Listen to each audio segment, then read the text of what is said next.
Hello, good afternoon, and welcome, home or away, win or lose, ABW Radio, your place for Arsenal views. I am your host, Kris, and I do love my little ditty, isn't it wonderful?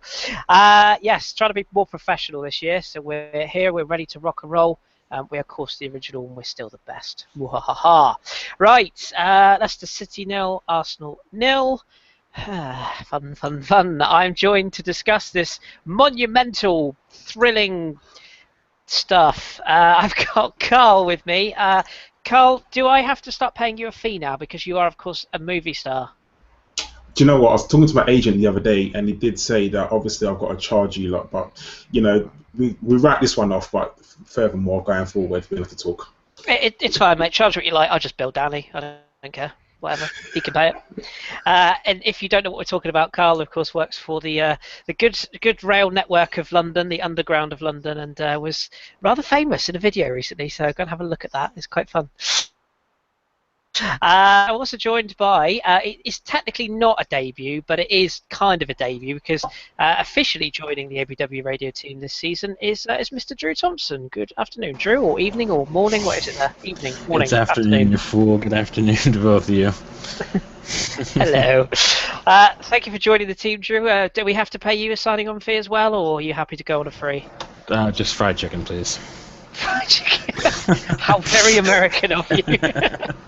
Somewhere in North Carolina, Mr. Shredder is sipping a whiskey and nodding profusely. He's applauding.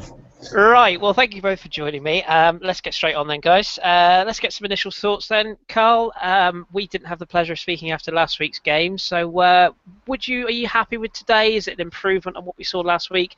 Obviously the score is, but were you a bit happy with the performance?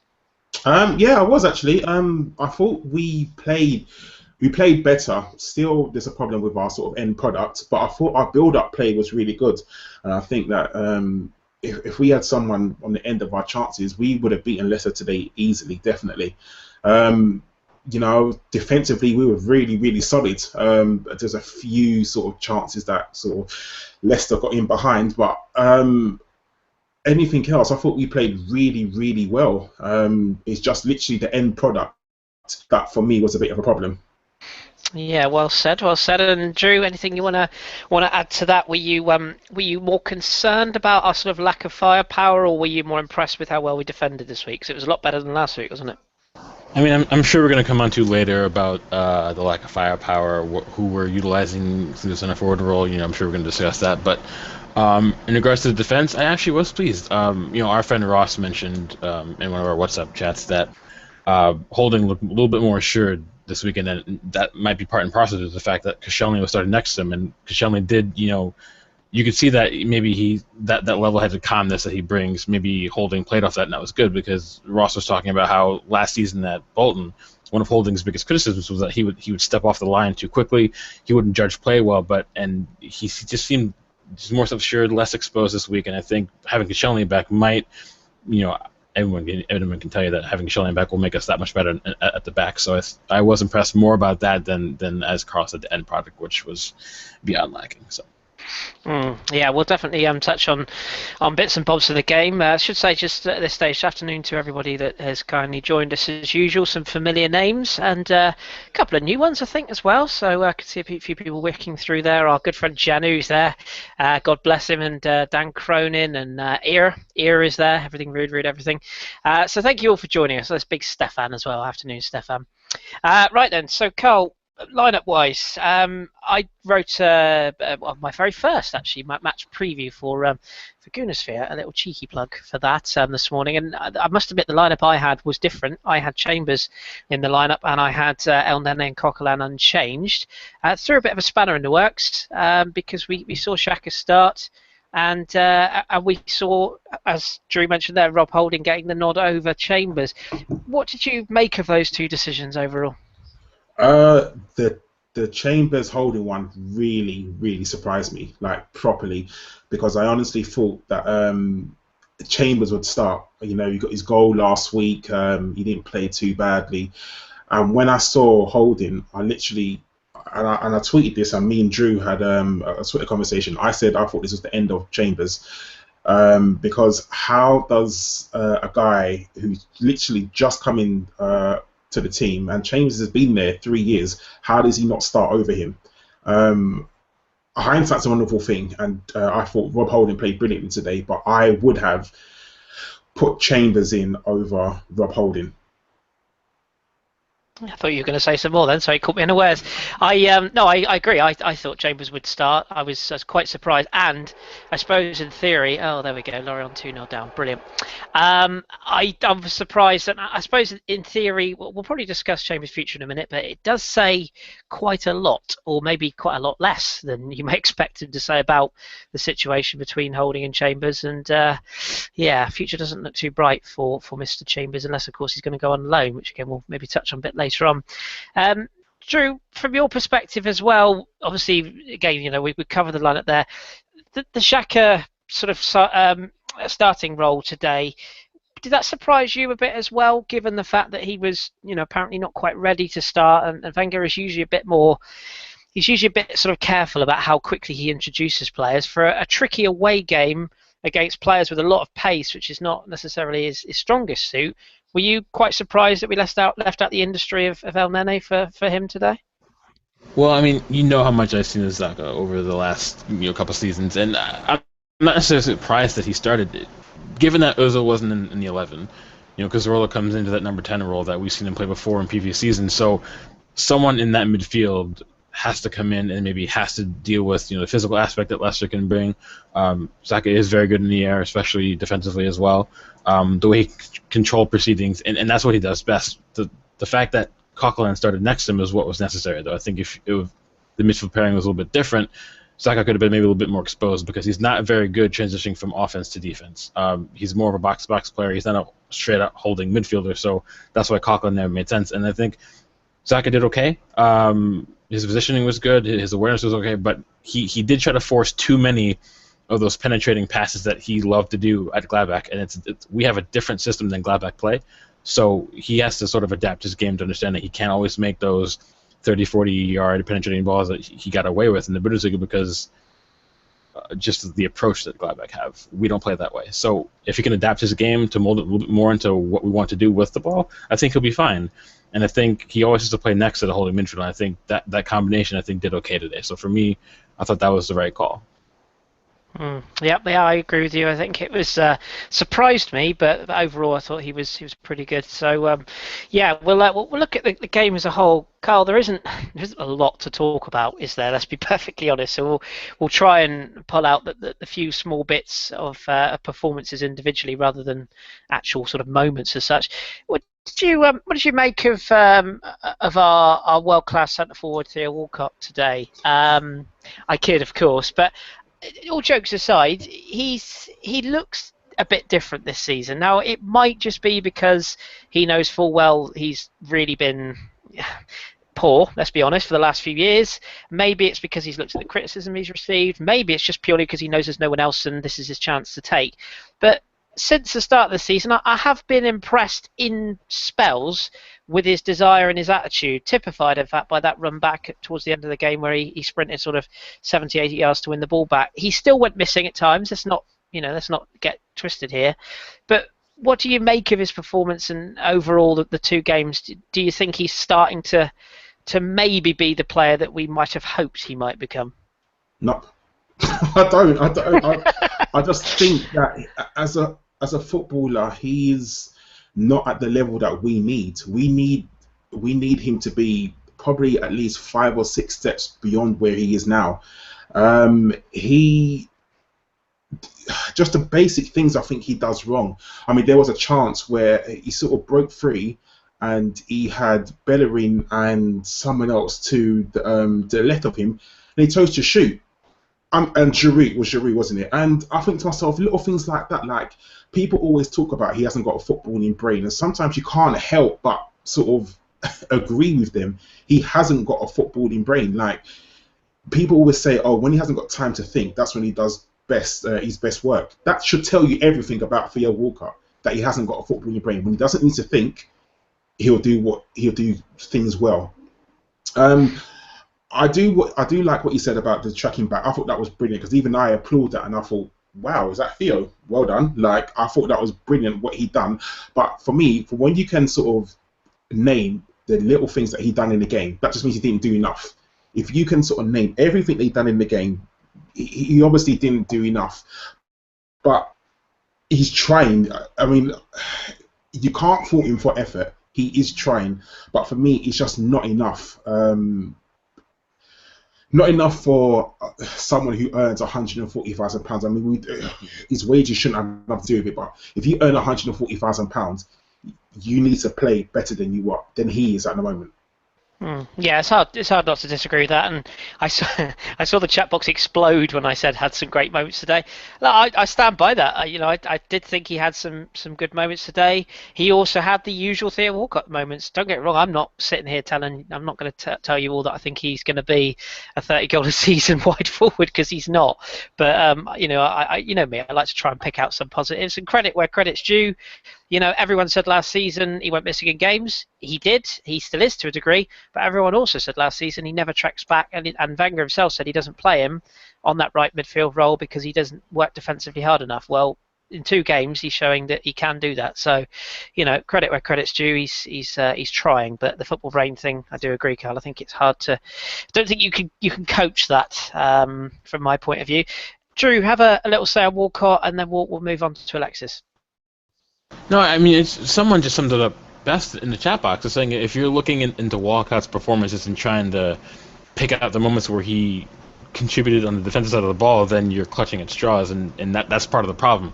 You feel like whenever Walcott performs in a match, you're almost lucky to break even with him between the positive aspects of his performance and all the negatives that always happen. And I feel like that's not what you want from a right-sided player from a club who have had some brilliant right-sided players in its history. And I feel like he doesn't have a footballing brain. He makes so many poor decisions when he's on the ball, what runs to make when he's off the ball. We just have to be doing better than that. And I think there are players already at the club who are a little bit better than him already in that regard. And I think that's also why a lot of people want us to go and shop for an actual right-sided player. I think some people want Ox to get more time, Campbell, who's now checked on loan, and people are very disappointed at that. And both those players, I think, are a little bit better intellectually than Walker is. So, I mean, if we're going to loan out Campbell and we don't know what's going to happen with, when he comes back, and who knows the role Ox is going to play, because Wenger sees him as a central player, but he's also using him on the left, but maybe he can play right. But, so you just have to ask the question, why, personally for me, why is Walker still even at this club? I feel like it's one of those things where Wenger is refusing to admit defeat in the fact that the Walcott project failed 5 years ago and it's still failing now. I think that's a big issue. I don't think no amount of defensive covering, tracking back that he can do, the odd times that he does, for me, is going to be enough of a reason to continue seeing him start at the club, for me, just personally. Yeah, that's fair enough. Fair comment. Just very quickly on Joel Campbell. I'm disappointed that he's going. I'm not surprised. I think it's clear that for whatever reason, Arsene Wenger doesn't rate the lad, and that's his prerogative. That's his choice. We don't see him in training. There's obviously something not right there. I did chuckle at someone who I'll remain nameless was tweeting last night saying he offers nothing but runs around a lot. I do wonder what some people watch football-wise, but still, that's another story for a rainy day. Drew, just transitioning on to Alexis Sanchez. For me, I love Alexis. His work rate's fantastic. He's a great personality. He never stops trying. Attitude on the whole, other than when he gets frustrated at himself, is always spot on.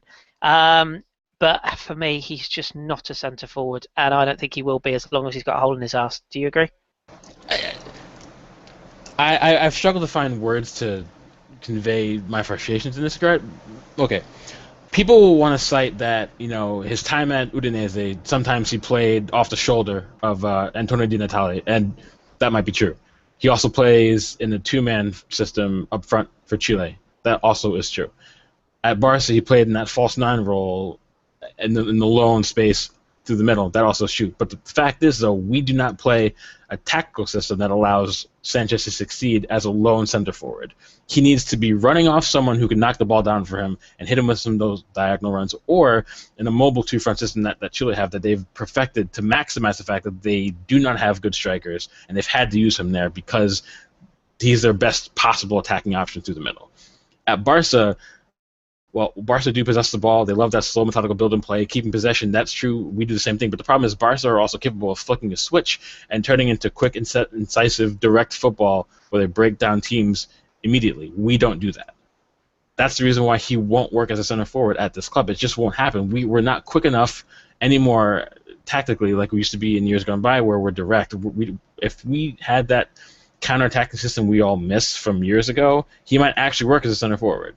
In this current system, it'll never happen. And for me, it's just wasting it. I feel like if Giroud was fit enough to be on the bench, Giroud could have started today. We had no central focal point for the attack today, and it showed. And how many times did we see Sanchez chucking himself out to the left-hand side to get space to operate because he wasn't getting space through the middle? That just shows you, even he identified himself that, you know what, I'm not working here. I've got to go also where I'm more comfortable, where I'll see maybe a bit more with the ball, where I can be direct, run at people like I like to. Every part of him playing center forward is exactly the opposite of what his game is molded for. So it's a complete waste for me. Yeah, well said. Well said. And greetings to our illustrious leader. Danny is in the chat. Hello, Danny, you cheeky monkey. Just before we move on, just a moment for Toto Di Natale. Oh, what a legend. Thank you for bringing him up, Drew. There's always room for a Toto reference. Right, Karl, let's go on to some of the positives today. Lauren Koscielny. Now, before I talk about his performance today, just a very mini rant. Robbie Savage, you, sir, are a fuckwit. Chris Waddle, Glenn Hoddle, rhymes, see, you are also a fuckwit. Reason I say this is because on BT Sport they kept banging on and banging on and banging on about how a player should tell a manager that he wants to play. This is not 1987, chaps. Sorry, that isn't how it works. All right. Well, and I'm sick and tired of people saying, "Oh, well, Man United had Pogba and he played for France, so why isn't Koscielny playing?" Look, we raced players back last season. It bit us in the arse. Okay. Could Koscielny have played last week? Conceivably, possibly. Yes, he could have done. But had he played and got cropped, everybody would have been off for one, like they have been this week with regards to Ramsey. So those two commentators can just do one, as far as I'm concerned. However, Karl, today I thought Laurent Koscielny was absolutely flawless. Everything he did, his reading of the game, his positioning, his tackling, his leadership, which is something people have often questioned. You could see him talking the whole game. Do you think, in the absence of Per Mertesacker, this is his opportunity to really be the captain that we've been missing for a number of years? I think he should have been the captain anyway, because let's face it, I don't think Per Mertesacker has more than this season left in him. I don't understand. For me, it's almost like Arsenal think that the captaincy is worth nothing because they give it. I mean, the fact that Theo Walcott had it for one game just should tell you everything. But Laurent Koscielny should be our captain, not Mertesacker, because I don't think Mertesacker will get a new deal beyond this season. But moving on, he was absolutely brilliant today. Everything you want a defender to do in a game, he did it today. He was absolutely brilliant. He was just everything you wanted. He is top 3 defenders in the world. He's got to be. He is. He's just absolutely brilliant. And, you know, you could tell he was talking to Rob, holding next to him, telling him when to go forward, when to come back. You know, he was talking to Monreal as well, talking to Coquelin. He was just brilliant today. I thought he held Vardy and Mahrez sort of at bay today. He made some brilliant last-ditch challenges. He was very, very good today, and I think today it sort of showed that we missed him in the Liverpool game, definitely, and it showed that he is top 3 in the world. I would agree, and I think that it's all subjective, of course. And a lot of people will sort of say that, I think everybody always looks at it and goes, "Oh, if you say a player is one of the top in the world," I think people always go, "Oh no, that's a load of rubbish," But when you think about it, there aren't many centre backs that you can honestly say are world class, are there? Let's be honest, we've been looking for one for 7-8 years. So I would completely agree. As right now, he's right up there, and he has his faults, of course. Well, so does Gerard Piqué and Sergio Ramos and Bonucci and all those others. They all have faults. So Yeah, I agree with you. Drew, did you want to have a word on Koscielny? Maybe just have a little word on Rob Holding as well today, because he got the nod and I thought he grew into the game the longer it went. I think it was the one time towards the end where Vardy got clear of him. Other than that, I thought Vardy looked, well, to be honest, piss poor today. Well, I mean, I think I touched on it before, and Karl just expounded on it just now. I feel like Koscielny was brilliant, and Holding played off of that as well. And you could see the leadership coming through from Koscielny. I think that's what we really need. Koscielny is that sort of level-headed. He does lead by example as well, but he definitely sort of told Holding to hold a certain line, and then Koscielny would sweep up behind him if he did get beaten. I think the partnership worked well. Like I said before, Ross said that criticism of Holding last season at Bolton was that he couldn't hold the line very well. Sometimes he would step when he shouldn't, and then he wouldn't step when he shouldn't. So the fact that Koscielny was there to sort of guide him in what could have been a tougher match, but like you said, Vardy and Mahrez were kind of offbeat today. But I thought he did do well. I think that can be built upon moving forward. I think off the strength of that performance, you have to say that Holding might be ahead of Chambers in selection now, rightfully so, based off the performance. But I still have my concerns simply because, and Karl mentioned before the debate him and I had pre-match that I was saying that I think Holding got the nod because, Chambers, while he's been at the team longer, Holding's been getting more regular football the last year. Despite it was at Bolton, they got relegated in the championship, Holding's still been playing regular football. Chambers hasn't, so it's tough to maybe see why Chambers would start over Holding just off the back of that. And now the performance at the Holding sort of nailed it down that he should be selected ahead of that, just because he seems to work better with Koscielny and have a little bit better understanding than maybe you'd see with Chambers in recent seasons. So, I thought they both worked well, and I thought that is maybe one of the only actual real positives that personally I'll take away from today. Yeah, it is hard to find positives in such a it's a bit of a poor game. Let's be perfectly honest. It's hard to polish a turd, so to speak. Just come back to you, Karl, with regards to the sort of midfield options. It's great to see Santi Cazorla back fit again and in the side, but in a really weird way, we signed him, of course, as a sort of a wide creative playmaker / number 10 inside playmaker.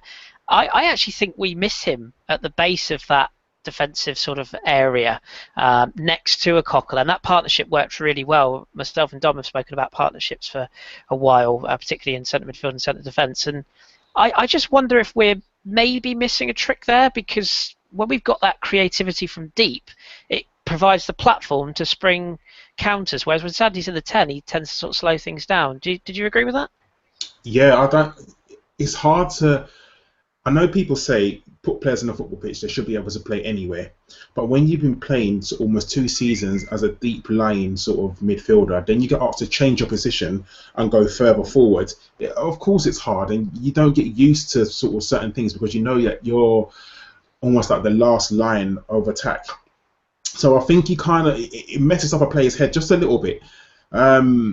He's used to sort of getting the ball from the defenders, turning, and then picking out a pass. What he was doing today was getting the ball, turning, and there was no one in front of him. Alexis was on the left, Thea was on the right. There was no one ahead of him. So it almost came to the fact that every time he got the ball, he had to turn backwards and pass the ball backwards. And that's what the problem was today, I think, with Cazorla. If he was playing in his normal position, as in that just a bit further back, I think he would have put a better influence on the game, personally, myself. Yeah, I would agree with that. So it's great to have him back, but I just wonder. Equally, of course, we could have played him in that role, and we could have got murdered on the counter attack. So it's hard to say which side of the argument you fall on. And final player I want to look at today, Drew, was Alex Oxlade-Chamberlain, who, he's looked good in pre-season. He's looked sharp. He did last season, of course, but then tailed off. Staying injury-free is obviously vital for him. Didn't think it was his best game today, but his work rate's good, and something I really liked about him was that he looked genuinely disappointed when he came off. And I know that sounds like a really trivial thing to say, but that to me is a big sign that he really wants to be playing football. Yeah, I think he almost deserves a chance to be playing football. When everyone in the side is fit, And when you look at the first team that we do have, now that Campbell is out on loan, you have to think that this could be a season where Ox can actually, if he stays fit, which has been one of his biggest issues throughout the course of his career, his fitness has never been great. If he stays fit, healthy, in good shape, there's no reason why he cannot nail down a spot on the right side of midfield. Walcott's doing himself no favors in the argument that he should be playing right side or center forward. Campbell's out on loan. We all know that Serge Gnabry does have the ability to potentially succeed, but Wenger's been checking out on loan. We haven't really used him well. Iwobi's injured. We don't know what's going to happen with Jeff. So I think this is his season where, if he stays fit, he can sort of build on one performance after another. If he gets a run of games and he gets into some sort of form, I think you can actually see a better player that maybe we've seen little bright spots of him over the course of his career that you see maybe sometimes for England, sometimes for us as well. I think he has what Walcott doesn't. He's a bit bigger physically. He's got his pace is just as good. He's better on the ball. He's not afraid to take people on. He's better at that than Walcott as well. His decision making isn't great. Sometimes he tries to beat someone on the ball when he shouldn't. Sometimes he passes when he shouldn't, and that comes over time. But that also comes in match scenarios when he has to play. It's all well and good when you do it in training, but training isn't matches. And the more matches he plays, the more first-team minutes he gets, those decisions will come. So it's all about just getting that experience. I think if he gets that, I think you could see a better player, but a little bit better from him today, and maybe he can build on that going forward. Yeah, agreed. Just while I've got you there, for those of you or for those people watching this that aren't aware of your good self, Drew, you follow the Bundesliga and German players very closely. What do you make of Serge Gnabry coming back? Because when it was first announced that he was going to the Olympic squad, I thought, great, it gives him a chance to play.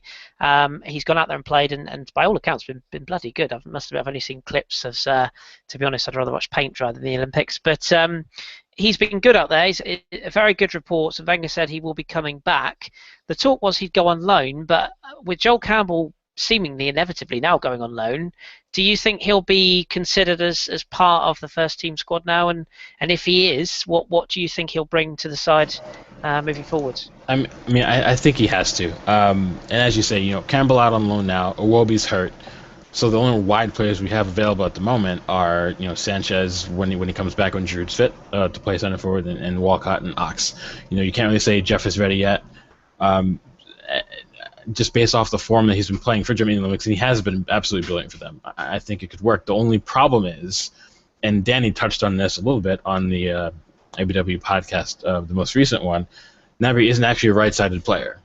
How we've used him, he's actually a left-sided player who tucks in on his right foot.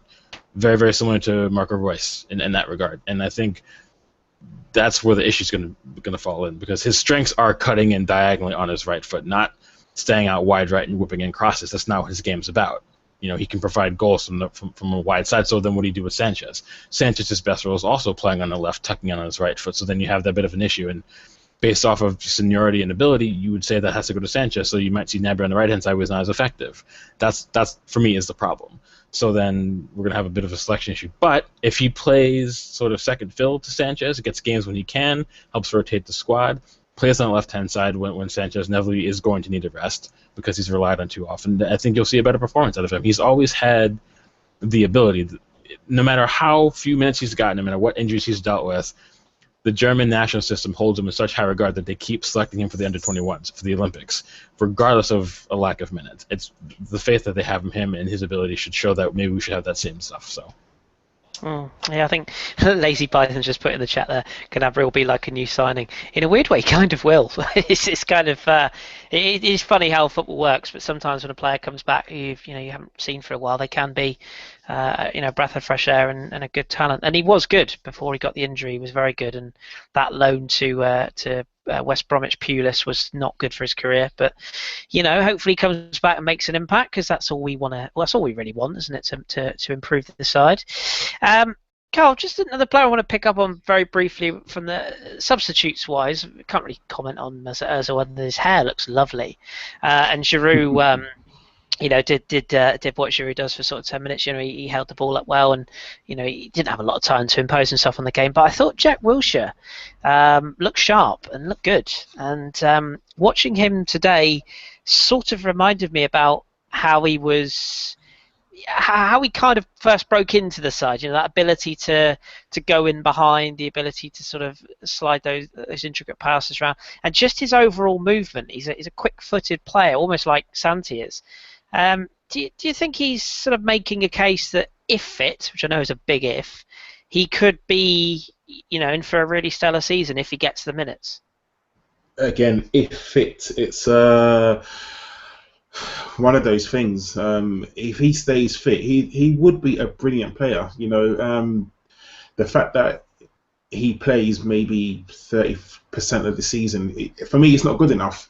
And you're hoping that he can have a run of games, not just play 2 games and then out for 2 months. I think the main focus for Jack Wilshere needs to be for him to stay fit. Once he stays fit, then you can talk about how good he can be, because he was when he came on. I personally think he changed the game when he sort of came on. I know we talk about Mesut Ozil and he played brilliantly. He's sort of he's spraying the ball about, but Jack Wilshere for me is what we need, to someone get the ball from deep and just turn and run, and we don't really have that. He's one of the very few players in the squad that sort of will do that, just get the ball and turn and run. But again, it's the fitness thing, because every time he has a challenge or every time he goes down, you think the worst. You just think to yourself, oh gosh, what now? And when he gets up, you're like, oh, thank God. But seriously, is if he can stay fit, he honestly will, I think, can be a game changer. One of them people who can get the ball and sort of just change the whole aspect of the game and put a little more, I don't know, sort of a prep in people's steps. I completely agree. I did think he changed the game. He's right. I do think he was really, really good when he sort of came in, and just for that last, in a weird way, I'd have liked to have seen him for maybe an extra 5-10 minutes more than he did. But yeah, unfortunately, it's one of those things. I suppose you don't want to just race him in, do you, and get injured again. So no, it's good to see. But let's hope that he can actually stay fit. It's a word for Leicester, Drew. In the interest of balance, don't want to spend too much time on the opposition, but they didn't really impress me much, to be honest. I didn't think Mahrez was busy, and he looked positive when he got the ball, but he didn't really do anything that made me sort of. In fact, if anything, his performance almost made me go, is that why we were reluctant to pay 50-odd million quid for him? Equally, in a better side, he'd probably be better. Vardy, I thought, again, looked very rusty, and the guy cannot tackle. My God, he's a narky little twat, isn't he? I'm quite glad we didn't sign him, actually, because it would have been really hard to like him, although I suppose I would have done if he'd have been in our colours. But what did you make of them? Do you think there's any chance they can be a challenger this season, or to you, are they still mid-table fodder? I mean, it's 2 matches in, but neither of their performances, away at Hull, home to us today, neither of them have been impressive. And I think that the loss of Conte is still evident. I thought Mendy came in and actually did a much better job than King did, on match day, where I think that much is very, very true. And I think Mendy is more of a player, more in the mold of Conte than King is, and I thought that showed. And that was a positive for them until he came off injured. I thought Mahrez was positive, as you say. I thought Vardy wasn't very good. But I think the issue with Leicester is that last season they relied so much on being able to counterattack, but also they relied a lot on creativity from wider areas. The problem is they lack a real creative force centrally. I think that is the biggest thing. They lack a real ability to transition from when they win the ball back to get to a player who can make that right pass. Drinkwater is very good at winning the ball back. Mendy is good at winning the ball back. Conte was great at winning the ball back, and they're all good with making those short passes to somebody, but neither of them, with their current options, are able to really pick the right pass routinely to unlock a defense, to maybe get it to the right player who can then make that extra pass, the assist beyond the assist that some people talk about. I think that for them, the real strong transition game, I think that's going to come back to hurt them this season more than anything. I think that's something that they maybe have to target before the window closes, because they do have the money to do it. We'll see how Ranieri assesses that, but I think that's going to be their biggest issue this season for me personally. I thought at the back, they were still good. They gave up a lot of chances, but they defended strong when they had to. I thought Schmeichel was excellent as usual, but there is a bit worried that they don't create enough genuine chances that doesn't involve a through ball to Vardy or Mahrez beating a player or two and then creating space for himself. Yeah, agreed. And our friend Drew, you'll know this name, Janzev Shaheen. Hello, Janzev. Leicester should sign Christ, he Marley. didn't. He did, didn't he? He's got such a thing for He Marley. started already. Yeah, is he still at? He stayed at Doodad, didn't he? In the end, he stayed at Mainz, yeah. Mainz, yeah. Yeah. Wonder if he'll stay the whole window. I have my suspicions on that one, but yes. Hello to Janzev. Karl, just in the interest of balance on our rivals as well. Chelsea. They've played 2. They finished with 11 men when they shouldn't 2, and they've won 2. Diego Costa is a massive bellend, and he's a cheat. He should have been sent off in the first game, and apparently should have been sent off today for, I believe he was on a yellow and then wasn't booked for diving. So Chelsea got the victory there. Also, Manchester United's a little shout out to all those people that said Zlatan wouldn't succeed in the Premier League. Afternoon. And then we saw Liverpool, who of course Jurgen Klopp, the genius. Yeah, that lasted a week. Good stuff. They lost to Burnley, and Manchester City, well, basically tore Stoke a new one. So what do you make of our, in inverted commas, rivals? Because some people don't even think we're in the title race, but if you consider that we are, what have you made of our rivals' starts the season so far? Expected. Everything was expected. You expected City to do well. I did. I thought Pep would come in and get them playing, which he has. Mourinho is a knob, but at the end of the day, he's a winner. He is a natural winner, and he would come in and get Man United playing, which he has, and he's done well. Liverpool, I said last week when I sort of popped in the chat that I thought they played well. But at the end of the day, we made them look better than they were. And I gave them full credit. I thought they were very good. But obviously, Liverpool will always be Liverpool. The bubble is sort of obviously, I wouldn't say burst. I'm not going to say burst, but you got to give credit to Burnley. Obviously, Burnley have played well today as well. Chelsea are my dark horses for the title, just because they've got no European football, 1 game a week, maximum recovery time. I just think they'll do well. And going back on Diego Costa, we can't really talk because Coquelin should have been sent off today, personally. Yeah, correct. But at the end of the day, he does that, he gets away with it, and he scores the winning goal. 2 tears in the bucket. At the end of the day, they've got away with it and they've got a win. I remember saying in our WhatsApp group, like, everyone was like, Chelsea are 1-0 down, and I said, afterwards I said, don't laugh, it's too early. Like, this is just typical Chelsea. You just sort of knew once they got this first goal, they were going to get the second goal. And as much of a cheater and as Diego Costa is, he's a winner, and he will get in your face and he will annoy you, and then he will annoy you even more by going to score the winning goal. So what can you say? Just, we don't need to worry about anyone else. We need to worry about Arsenal. We need to worry about how we play against these teams. We need to worry about, we'll get onto this, who we're going to bring in. We got a draw against the champions of England. Even if though it's Leicester, no matter how you may think of it, they are the champions of the Premier League, and we got a draw against them. We go into our next game and we just need to play better. We need to win. We need to get some points on the board. We're 5 points off the leaders, and 5 points is a big old gap. And I know it's only 2 games into the season and a lot of things can happen, but we still have to make up 5 points on our rivals, and that's going to be very, very hard for us to do. Yeah, agreed, and good point on the Coquelin thing. I have to confess he probably should have got today, but that said, and probably the penalty, I think maybe the Bellerin foul was potentially a penalty as well. You win some, you lose some, and yeah, I agree on Costa. I mean, the guy is an odious twat, but unfortunately, as you say, he's getting away with it. Hopefully it won't be for, these things come in 3, so hopefully on the 3rd time he'll end up smashed up and in bits somewhere, preferably Madrid. This is a little sidebar for you. I'm watching Juventus and all their money and all their new players play Fiorentina. Do either of you remember a player who played in Italy called Enrico Chiesa? Do you remember that name? Absolutely. His son, 18 years of age, starting for Fiorentina tonight. Federico Chiesa. That's fantastic. I feel so old. Seriously.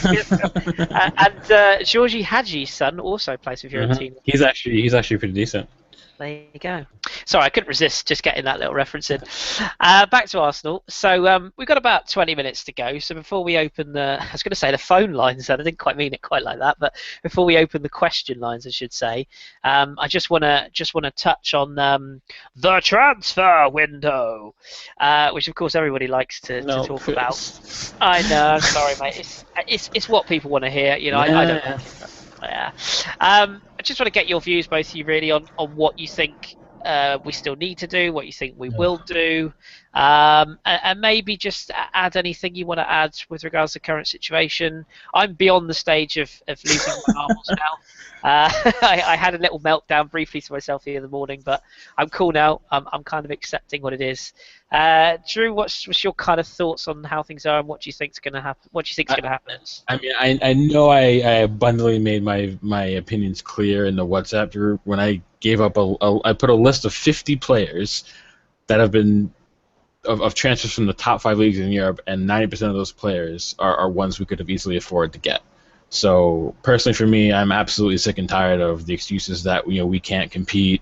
The wages are ridiculous. All of these things. For me, we're such a financial powerhouse in world football now. There's no reason why we can't rock up and spend money. And I'm not saying we should have gone out and spent £90 million on Paul Pogba. Absolutely not. But take the Lacazette thing for example. He's got don't. I have you've been to this. I'm bringing up Lacazette. That's how it works. The man's got 54 league goals in the last 2 seasons, plus the first 2 Ligue 1 matches. Correct? In the last something like that. Hang on, though. Just before you say that, let's not forget, Drew. The French league is shit. Carry on. Oh, don't start. Because I'll retort with the fact that Giroud had 1 good season for Montpellier, but we had no issue spending money on Giroud, did we not? So clearly, it has nothing to do with the French league. Lacazette he's a finisher, and that's what we need more than anything is a finisher. And he's also he can be adapted to play other roles. He plays wide right for Lyon all the time. He comes wide left as well. He can even play behind the striker as a second striker. So if you do a deal like Lacazette and Shorjan Mustafi for a combined $100 million, that's $10 million less than Paul Pogba addressing 2 issues that we have in the squad. Why is that poor business? Why is it taking us weeks, months to get things done? It took us 4 weeks to get the deal done for Rob Holding, and that was chump change. So for me, I just don't quite understand what the issues with our transfer policy. I just don't get it. And I'm not saying we should be brash and just start to buy anybody and all that kind of thing, but the players, I'm sorry, the players are available, and I don't want to rattle off names off this list because anyone can just go on any transfer website, go to Transfer Market, look at all the transfers that have happened. There are players here that we could have easily gotten our business done early, addressed the squad issues, get strength and depth. The fact of the matter is all our rivals are spending to improve because they understand that's the way of football. That's how it works now. United went up and got Henrik Mkhitaryan that I think we should have gotten in the first place. But they went and got him. They brought in Ibrahimovic. They brought in Pogba. Chelsea are doing business. City are doing business. City are doing actually a lot of smart business for me. It just boggles my mind that we just aren't doing what we need to do. And I'm just so fucking tired of the excuses. Excuse the French, but I just cannot stand it any longer. Yeah, I think that's a view shared by many, Joe. I think you've got every right to feel that way. Just before I ask yourself, Karl, I do just want to slightly defend. Not that he needs it because he's big enough. No, don't waste your breath. Don't bother defending it. No, not the policy. No. I'm going to defend our good pal, Mr. Jeff Arsenal here, because he got a lot of heat on this week's podcast for saying that Welbeck was better than Lacazette. Now, Jeff is a man who does many things in life. One of the things that Jeff doesn't do is, unlike me, he doesn't watch a lot of French football. And if you listen to the podcast, he clearly says he hasn't seen enough to judge. He just thinks, in his opinion, Lacazette doesn't improve us. So I happen to disagree with that. I know a lot of people also do. But to defend Jeff, at no point did he say he wasn't good enough or that he's crap or any of this. He just said that, he thinks Welbeck would do a better job. And I understand what he's saying. So, it is all opinions. So a little tip of the hat to Jeff there. Karl, what do you sort of think of the situation? I mean, are you still confident's the wrong word. Do you still have any belief that something or some things will get done before the end of the window? No, I said this. I don't think we'll sign anyone. I don't know why. Something in the pit of my stomach is saying that we won't sign anyone. For me, Arsene Wenger said that the European market is crazy at the moment.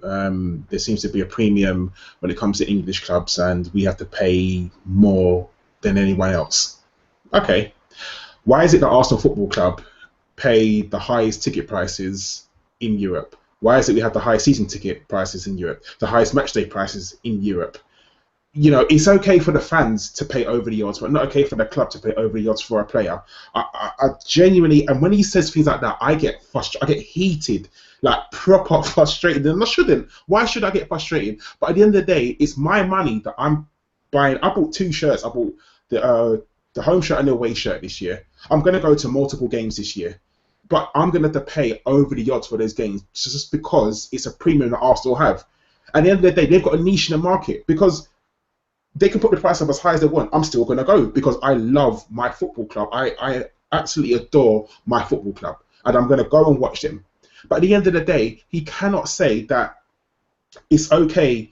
It's not okay for Arsenal to pay over the odds for a player, but it's okay for the fans to pay much more than it is for a season ticket to go to Man United, much more for a season ticket than it is to go to Barcelona or Bayern Munich. I'm sure that the highest matchday ticket is the price of almost the lowest season ticket at Bayern Munich, if I'm not mistaken. Now, what kind of nonsense is that? Like, for me, people are saying, oh, don't spend the money. It's not your money. Like, guys, spend the money. Like, I don't understand. If we can go and pay £60, £70 to go to one game, why can't we just spend the money and go and get a player? And it's not the fact that he can't find any players, because if it's Arsene Wenger, he has a brilliant scouting network. He knows so much of European football. Go and spend the money. And we're going to talk about, like I said, if I'm sure that Leon Chairman has said there are some prices that you cannot ignore. For me, that is a green light to say, you bid high enough, you're going to get him. I don't understand why we just don't say, £50 million, here you go. we have up to 50 quid, that's the problem. I know, but why don't you just say 50 million, and then if they don't want to pay all up front, you can pay in add-ons, and like that will never get done. You can say, oh yeah, if we win the Champions League, we'll give you 20 million. We're never going to win the Champions League, come on. But say that in the negotiation, we don't have to pay the money up front. I think people get sort of confused about how these deals are done. No one ever pays the whole transfer fee up front. It's all done in add-ons, and oh, if this happens, we'll get you this. If this player does this, we'll give you that. And like, I don't understand why it's okay for almost every single other club in European football to get the deals done like that. I know we shouldn't compare it, but Everton lost John Stones and replaced him with Ashley Williams within 48 hours. Why is it that we can't do this? What is it? Well, here's the thing, that can't happen. But maybe you should compare, because wouldn't that be logical in how you go about your transfer dealings? When you lose a player, you need to improve. You go out and you improve it. You don't take 2 months to do it. You take 48 hours to do it. That's how it needs to be done, because it's not like Wenger doesn't have the knowledge of the player base in the Premier League, in the French League, the German League. He has contacts everywhere across Europe, and probably in other parts of the world as well. So it's not that he doesn't know that the players aren't available, but Wenger always uses this excuse that I'll only spend money on a player if I think he improves us. And you cannot tell me that any of these players that have moved this summer to other bigger clubs could not have improved us. You mean to tell me, like seriously, that I'm going to have to pull out the list now because I'm getting slightly annoyed. You mean to tell me that Eric Bailly wouldn't have improved us at the back? That Sadio Mane wouldn't have improved us on the right side. Michy Batshuayi he's come on for Chelsea in 2 substitute appearances for Chelsea for a grand total of about 40 minutes of football. He has a goal and an assist. He's completely changed their attack both times he's come on as a sub. What's he going to do when he starts starting matches for Chelsea? These are transfers that we could have gone out and done. Transfers that are completely reasonable. Batshuayi was, what, £33 million or so? Mane was about, what, 35, 37? Bailey was 30 million. These are deals that we can afford to do. The players are absolutely there. Kevin Gamarra went from Sevilla to Atletico Madrid. Like, things like that. These are all players who could have improved. Camille Glick, Umtiti, and Kulu. I'll get erect. All of these players are players that we could have easily afforded. And then some people use the excuse, we can't compete with Man City and Barca and Bayern in the transfer market. But then who are we going to compete with in the transfer market? If we have ambitions on winning the league, challenging in Europe, we have to compete with other big clubs for transfers. We can't compete with the next level down for transfers, because then we're not actually improving us. We have to go for big fish. And it's not just big fish that are being put on a plate. truth be told, we got Sanchez because he was in the shop window. We got Özil because he was in the shop window. Czech was in the shop window. These are players that we went and got because we knew they were available. But sometimes you can't just wait for a club to say, you know what, we're moving on from this player. For them, you go make a deal. Go and take the money you have, this financial spending power, and go to a club and say, you can't possibly turn this down. And Kris, you know full well that if we walked up to Lyon and offered them $45 million for Lacazette, they'd say yes. And he's automatically himself also said, I'm happy to stay, but if a club comes up with an offer and I want to leave, I'll take the offer and I'll leave. He's already said that himself. Lyon aren't going to drop that. Lyon aren't going to refuse that kind of money for that. Valencia are cash poor. They're absolutely broke in the tank financially, and Tom can attest to that. So if we made a serious bid for Mustafi, we would have had him 3 weeks ago. These are things that common sense. So that's why it's just like, and I hate to use this phrase because I see it on AFTV all the time and it drives me nuts. It's just not good enough. But the fact is, that's the only way I can sum it up. It's absolute bullshit at this point. There's two things that I'll just add to that, and then we'll take some questions to finish up today. But the two things that one will upset a few people. Listen, if people don't want to, people can believe what they want to believe, and they can listen to who they want to listen to. I can tell you, sat here now, as a fact, that 3.5 to 4 weeks ago, a bid of £38 million would have got Alexandre Lacazette to Arsenal. We were basically told by Lyon, if you offer that amount of money, £38 million, not euros, pounds, you can have the player, right? That's what we were told. Now, if you don't want to believe me, that's fine. If you have your own opinions on that, that's absolutely fine. That's what I was told, and the source that I got that from is not somebody that I would ever doubt. So that's what I was told, and that's what I think we could have done. And to be perfectly honest with you, that's why I'm so frustrated that we haven't done it, because I like the player a lot, and I personally think he would improve us massively on either both wings or through the middle, and I think he's a terrific talent. And at 24 years of age, he's got a huge, he's got a huge sell-on value, because players look at the value of players at the moment. Going through the roof. Sorry, my cat's trying to escape. Going through the roof at the moment, you would get sell-on value even if he wasn't stunning. The other thing that I want to bring up as well, very briefly, is something that Dom said last night to me, and I think he's absolutely spot on. And he said this. He said about Arsene Wenger spending money. He said that it's not so much the fact that he doesn't want to spend it; it's the fact that he doesn't want to spend it on a player that he doesn't deem worth it, right? Now, that's an argument for a rainy day. We'll leave that behind. But what Dom's point was, and I agree with him, is that Chelsea and Man United, Manchester United, Chelsea, Man City and Manchester United can all go out this summer and spend £150 million if they want to, and they can buy absolute garbage. And then next summer, they can go and do it all again. Arsenal can't do that. They can spend 40, 50 million a summer. I agree with that. I'm not disputing that one bit. In fact, probably 60 million a summer. But we cannot risk spending 100, 150 million every summer. And these other clubs can. Chelsea, Manchester City have gone out and bought Mangala, who's, he's pulling up weeds with Yaya Toure on the training pitch now. He's nowhere near the squad. They bought Samir Nasri, who was our player of the year practically the season before. And now he can't even clean up the showers. So they can afford to take those gambles, and we can't. The thing I can't argue with, as you said, Drew, is that there are players that I think have moved this summer that were no-risk purchases.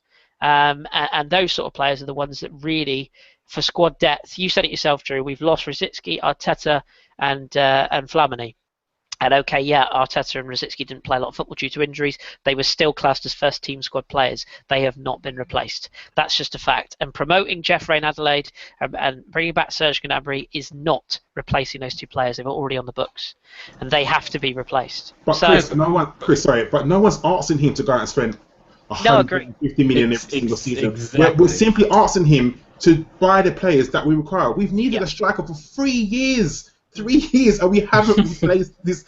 We haven't bought a striker. Now, that's for me. If he doesn't bring in an attacking player this transfer window, it's undefensible. Don't put the letters after my name. I'm not on AKB or what, but it is undefensible for him if he doesn't bring in an attacking player, because there's no way on God's green earth that we are winning anything with Giroud and up front. or a Welbeck who apparently is meant to be coming back, and then you can Okay. tell as soon as the transfer window's closed, he's going to have a setback. You know, it's just undefensible. And if he doesn't do it, then how can anyone in the club have faith in him? You know, like I said, don't put no letters after my name because I'm anything. I do think it's time for a change. I'm not. Don't please again. I'm not. I'll hold up no banner. But I do think that Arsene Wenger at the moment he's trying to change the world of football all by himself, and it's not going to happen. You know, there are times now where you have to go and spend £30 million on a Balassi. Like, of course, Balassi's not worth 30 million, but he's worth to whatever anyone's going to buy him for. It's not just that though. He's worth 30 million in today's market because that's how the market has fluctuated over time with the influx of money. Players are now more expensive because everybody has money. Crystal Palace just bought Benteke for 30+ million pounds. That's absolutely mind-boggling to me. Crystal Palace have that much money to spend on Christian bleeping Benteke. Like that's what it's come down to at this point. That's the issue. And when you're just saying how, and Karl said it, I said it before, we can just say it again, the fact that is, no one's saying that Wenger has to go out and spend 90 million on one player, 70 million, another player, 50 million, another player, and drop 200 million transfer market. Yes, we cannot do that. But there's nothing that says that we cannot go out and spend 100 million, 120 million on 3 players. Combine it into one big lump sum. You bring in very good players to complete the squad. So I've refused up to this point. I'm going to do it anyway. I'm going to rattle off names of players that we could have gotten that we didn't.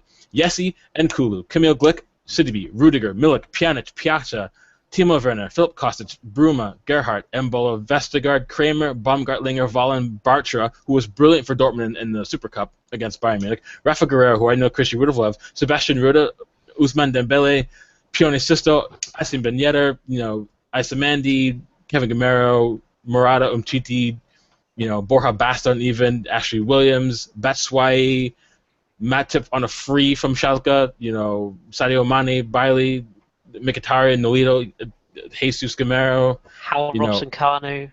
Sorry. No. but this is the point, though. There's so many players here that he's read off that went in this window that are Arsenal quality. They might not be world class. They're not going to be Ozil level, Sanchez level. But the problem is there are very few people in the world that are Ozil level and Sanchez level. So you can't say that the only way you can bring in people is that these players are at that level. They're few and far between in the world of football. Not that many players in this game can really affect the game like those players can. But players can still be very, very, very good, and you bring them in.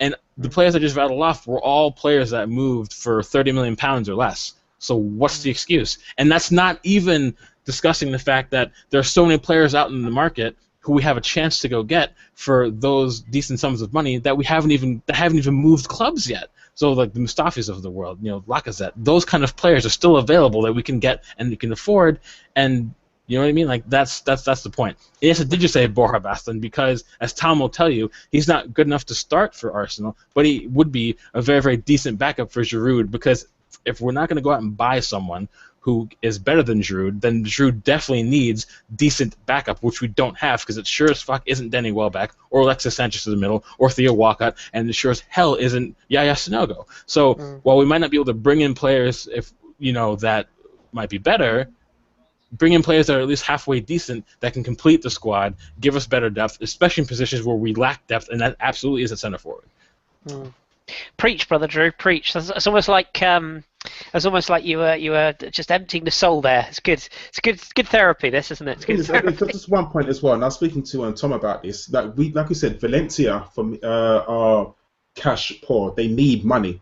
For me, I would go and get Mustafi, and I'd go and get Gaia as well. I know I love him. I do. Yep. But I'd go and get him, and then obviously you can go and sell Gibbs. But because they need money, I guarantee if you said, "Oh, hello, Valencia, here's 40 million for Gaia and Mustafi," do you think they wouldn't sell? Or 45 million? They would. They blatantly. I think they'd sell. It'd be a little bit more because Gaia is on track to be one of the best left backs in world football. So honestly, at least the best attacking left backs in world football. So they would need a little bit more. But still, it's something we could afford. If we offered them 65 million for the pair, they'd take it in a heartbeat because they can't afford not to because they're broke. And that's the point. We're just being negligent about how we target things. Sorry to cut in. I didn't really mean to cut you off there, but I'm wound up. It drives me absolutely fucking bonkers. We could. So, I wonder what Nicholas Bentner's doing. Last time I heard, he was partying with Danny Simpson Pack in it the in. summer. Perhaps we could, or Shamak. We could just add a boy, or we could just reunite the class of 2007 or 8, couldn't we? Yeah, let's not do that. Let's really not do that. Yeah, there's names all over the place, isn't there? Somebody tweeted me. Who tweeted me yesterday? I think Karl or Drew, you chimed on it about Alassane Player. I think it was a bit of a tongue-in-cheek comment about just signing from Nice and turning him into Henry. He scored again tonight. How ironic, but. We'll take some questions and then we'll wrap up for today because we've covered a lot of ground for a 0-0. We haven't got some stuff out of today, so let's have a look at some questions. Karl, I'm going to let you take on the role of John, but less beardy.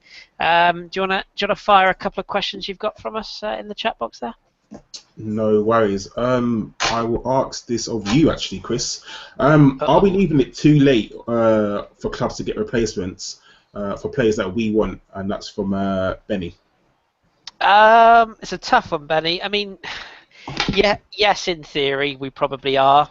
We certainly are if we've got any. If we're still keen on Lacazette, for example, which I'm led to believe we're still weighing up options. Unfortunately, the fact he scored 5 and 2 is going to make his price even higher. So I don't see that happening now, sadly. But yeah, we are. Because clubs have to replace, as you say. The one thing I would say that's in our favour is the fact that we do have a lot of money. We are still the biggest club in London.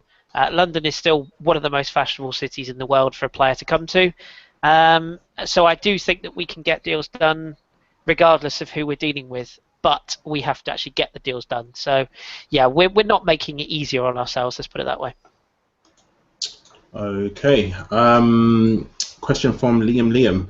And this is to Drew. Why does Arsenal always seem to hold on to players that he thinks of signing to a higher standard to the Guff?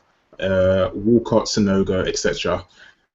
Well, for me, it's tough to say with any authority, but for me personally, I feel like it's almost Wenger he's such a prideful person, and while that can be credible in certain scenarios, in this scenario, I think it's one of those things where he doesn't want to bite the bullet and say something has failed. You'd be hard pressed to find a person in Arsenal support that would say that the Walcott project has been a success.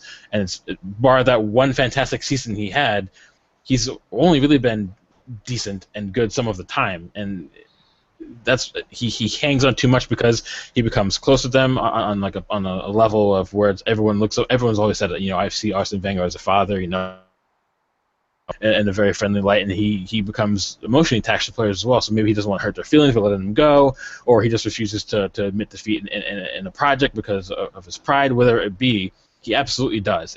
If this was a different club, and you can rattle off a lot of other bigger clubs where if they bring in a player, if they don't perform within 2-3 years, they're out the door. Even if they have to take the financial hit, they're out the door because it's about improving the team and competing for trophies and moving forward. It's not about, maybe this year, maybe next year, here's some positives from last year. Let's try to build on that this year again for the 16th year in a row.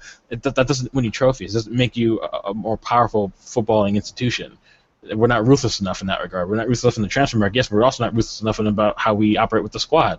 If a player isn't performing for a couple of years, why keep them? Sell them, take the financial hit, which we can deal with, and move on and get a better player, and that can then improve the team. So. Agreed. Kris, do you think he's too loyal? Sorry, Kris, asking the question. Do you think he's too loyal to players? And I know we're going to talk about Diaby and people like that, but do you think sometimes he's not as ruthless as any other manager? Yeah, I do. It's weird, isn't it? Because I think he went through that spell where he relied on the young players for years, and there was the famous quote of, I don't want to kill Denilson, wasn't it? I think he said at the time. So I think he was too loyal to the younger players. Then he went through a spell of going, well, I just don't care. I'll sign whoever I want. I don't care about loyalty. A bit of a ruthless streak, and now he appears to have gone back to. No, I've got to give players a chance. But the weird thing is he seems to be giving players a chance or standing by players that he clearly doesn't like. Joel Campbell's a case in point. Whenever he was brought up last season, where they said, Joel Campbell's not in the side today, and how do you feel about it? And he's like, he's impressed me. He's in on merit. And the very first chance he gets, he bins him. So I think I think that one of the biggest things with Arsene that I think a lot of people don't always think about when, especially when tweeting, is that he's a very, very intelligent man, and he's a very, very good troll. He knows how to say things. I honestly think sometimes he'll say things just to wind people up. I really do. The comments last night is a prime example. So I think sometimes you have to just sort of step back and go, what Arsene Wenger is saying is not maybe necessarily what he actually thinks, but it's what he wants people to be talking about while he does what he does. So, whether you agree with it or not, I don't think Arsene is 100% true on what he actually says in the media. So he is too loyal in some circumstances. He's certainly been too loyal with some of the injury-prone players. But then, it's tough, isn't it? I'm a manager myself, and it is hard to let go of people that you really like and that you've put your faith in, because of basically to jettison them for a chance at signing somebody else who you don't really know from Adam. So I get it, but yeah, maybe there is a bit too much loyalty there. Can I ask you this one, Karl, actually, just quickly? From Brendan O'Donoghue, out of all the clubs in England out of all the clubs in England, would the failings of the transfer market happen to them like it does to us, i.e. filling gaps in the squad? By top clubs, I'd take it the top 5. So us, Liverpool, Man United, Chelsea, Man City. No, because Man City will just throw money at it. So I can't see that happening, and I don't think their manager would allow that to happen. Man United were the same. I think they would just throw money at what they need, and I don't think Mourinho. I could never see Mourinho sort of going into the season with the problems that we have. It would never happen. Like going into the season with the first game of the season, no fit senior centre back and no fit senior striker. There's not a manager personally in the top clubs that I think that would happen to. Liverpool, again, they're just a stupid club that they just go to Southampton and just say, who was your best player last season? Yeah, we'll take him. So that, and Chelsea, again, they're crying out for a centre back as well, and I think they're in negotiations with I can't remember who they're trying to buy. But at the end of the day, they know that there's a problem there, and they're trying to do something about it.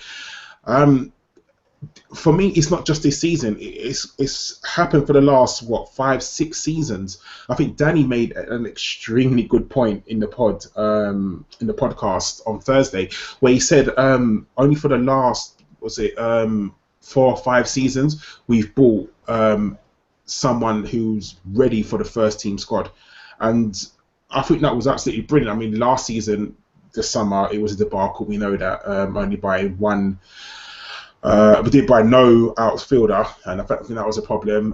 But to me, it goes back to we had never replaced. I would go back to say always Henry. Have we replaced Henry? And then if you want to come forward a bit, we've never replaced Van Persie.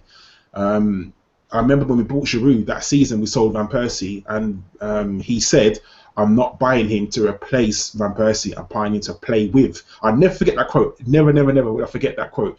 And we sold Van Persie. We never replaced him. And for me, if this happens 5 years in a row almost, that's inexcusable. It is. And for another top club, it would never happen to them. It just would not happen. Yeah, agree. I must admit, I having again only highlights and brief bits and bobs I've seen, but I like the look of this Gabriel Barbosa, Brazilian lad. I wonder if he might be worth a little dabble. Right, 2 more quick ones, and then we really must be off because Danny will come over and beat me with my headset if we don't. Drew, one for you that Janzeb asked about Carlos Bacca. Obviously linked with West Ham earlier on in the window. Wants Champions League football. Milan and Milan. Good signing for a short-term replacement. I wouldn't be against it. I mean, the one thing Bacca is a goal scorer.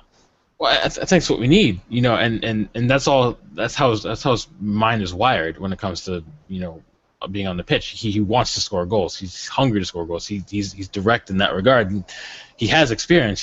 He was excellent at Sevilla. He's won things with them. He moved on to Milan, and Milan might be in a bit of a shitter, but Milan historically is still quite a big club, and they still can attract top talent. He went there. He did well last season for them, for sure. John can speak more about that. But I would take him as you say. He's nearly 30 now, so it'd be a shorter term option. But I can guarantee you, if that was a move we did do, I think Bacca would come in and be automatically, he'd compete for that starting role over Giroud. And even if he didn't, that'd be a fantastic second option off the bench. Or when Giroud needs rest, you have to rotate. He's still a good finisher. And I think that's all what you really need. So if we're not going to go out and try to get someone who's better than Giroud, then again you have to bring in someone who can give us that depth that we need, allow us to rotate to help to avoid injuries, someone who fits the system, someone who wants to score goals centrally, someone who is ideally from that position, not playing Walker or Sanchez there, for example. So. Yeah, it'd be interesting to see if that's something that they might look at. And I see, for all those people that are interested in Julian Draxler, he started and is playing for Wolfsburg tonight. So make of that what you will. He's certainly not being rested, and in their Deutsche Pokal, isn't it? Yeah, it is. Bundesliga starts next week, isn't it? Yeah. So I wouldn't buy into that one too much. Okay, final question I'm going to ask to you two both, and it's from me, and it's simply this. Karl, for you, a number. How many signings do you expect, or do you think will happen? I know you said none. I know, but we've got about a week and 4 days. If we were going to sign any, how many in numbers do you think we get in? I think if we were going to sign someone, it would be one, and I think it'd only be a defender. Interesting. Andrew, the same question to you?